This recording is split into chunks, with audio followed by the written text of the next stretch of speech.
Today's Lincoln Live is brought to you by Gahanna Wendy's.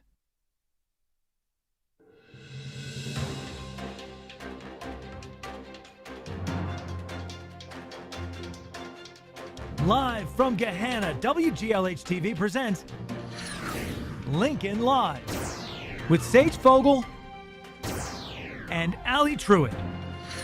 Today, another place to discover in the new Gahanna Lincoln, how and when you can go to the library. Pride in multiple forms, how the new learning prides are impacting students' learning. And tips to keep you safe while driving during the winter. You're watching Lincoln Live. Good morning, Lincoln. I'm Sage Fogel. And I'm Allie Truitt. Your favorite anchors are back and we have lots to cover. Let's jump right in. Pages turning, ideas flowing, and stories waiting. Your favorite place to explore, study, and escape is finally back. Can you guess where? The library is officially open. That's right. Here's Miss Gleek with all of the library information and where you may be able to find her. The library is open now. Know that because the library is technically in two different spaces on two different floors, and there's only one me, I am upstairs sometimes and downstairs sometimes. So I am downstairs in the tech help desk in the morning at 8:15 until 9:15 during B lunch, and then from 2:45 to 3:15. All the other times I am upstairs and the library is open to use. You can come during study hall on a smart pass, just like in the old building. You could come from a pass from your teacher. The cast list for the spring musical Grease is out now. Thank you to all of those who auditioned, and congratulations to those who were cast. The show will open in just over 2 months, and rehearsals have already begun. Here is your cast list for the GLHS 2026 showing of Grease.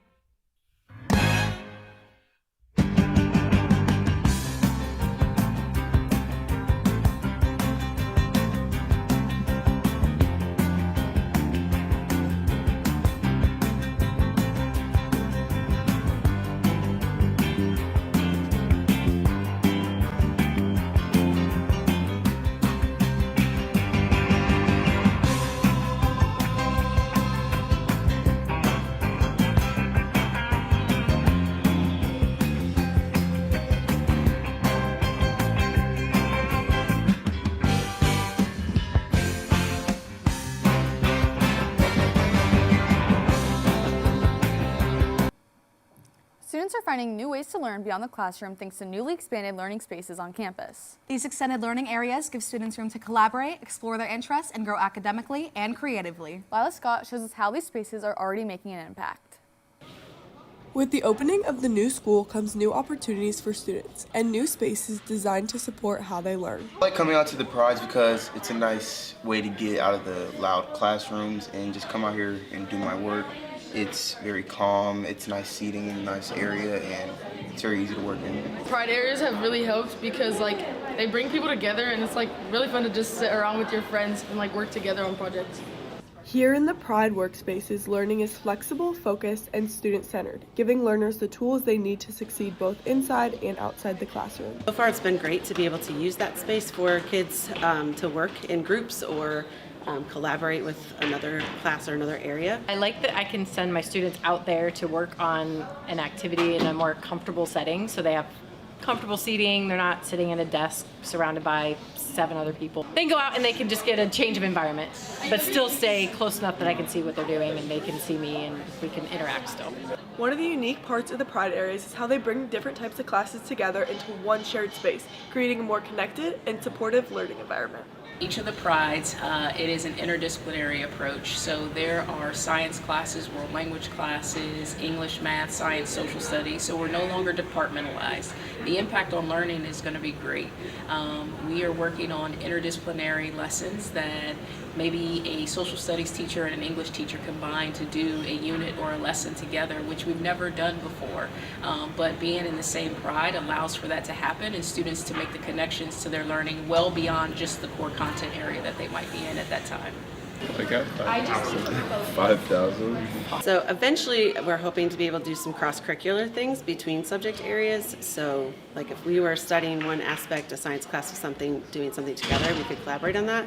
We haven't been able to work that part out yet this school year, but in the future that's what we're hoping to be able to do. By bringing students together and meeting different learning needs, the Pride workspaces are helping students grow, both academically and personally. This is Lila Scott for Lincoln Live.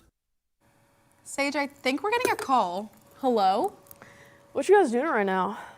Anchoring the show? And you're the reporter. Oh, okay, I should probably get on that. There's an upcoming college fair opportunity for anyone interested in learning more about college applications. The NACAC College Fair is this Saturday and is a great chance for students and parents to speak with college representatives and get updates on deadlines and reminders. Here's Mr. Erb with more information on this important event. If you're a freshman, sophomore, or junior, or even a senior who's a little bit behind in the college scene, if you are interested in going to college, you should really consider checking out the NACAC Columbus College Fair on February 7th. That's a Saturday from 1 o'clock to 4 o'clock p.m. at the Columbus Convention Center. The reason why you might consider this is that this is really the premier college fair in the winter months. You're not going to find a bigger college fair between now and next fall. 2 teachers are brightening up student mornings with a fun voting table every Thursday and Friday. Students get to vote on fun questions, would you rathers, and funny debates. Stop by their table on the first floor to cast your vote and kick off your day with a smile. Mrs. Falk and Mrs. Kraft shared the why behind this initiative. We saw this from another teacher online. We look at things online just like you do. And we also saw a need in the school for people to look up off of their phones last semester when we had it. So we started in Clark Hall. And we've just been doing it every week since. Something to maybe students look forward to when they came into school, that wasn't just the monotonous walk to class and sit down and go. So it gets kids unexpected or something different in your day, just makes the days go faster and be more fun. That's all the news I have for today. Sending it back to Sage and Allie. Thanks, Ava. The debate team has much to celebrate this week. The team has placed in every single event over the past few tournaments. Alex Fogel placed second in Congress at Olentangy Liberty, and McKellen Maloney was third in informative speaking. Akil Rao placed first in original oratory at Wayne High School. Laney Gatch was sixth in info, and Reed Bernard placed third in Lincoln Douglas debate. The team was most recently at Pick North, where both public forum teams of Vivi Preachy, Brandon Jong, Tori Alter, and Princha Katawada placed. Congratulations to everyone, and good luck at districts this weekend.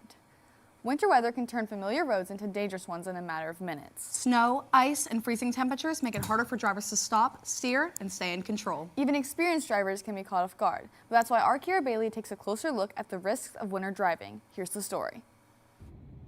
Winter's beauty hides a driving danger. Accidents rise on icy roads, turning simple trips into risky trips.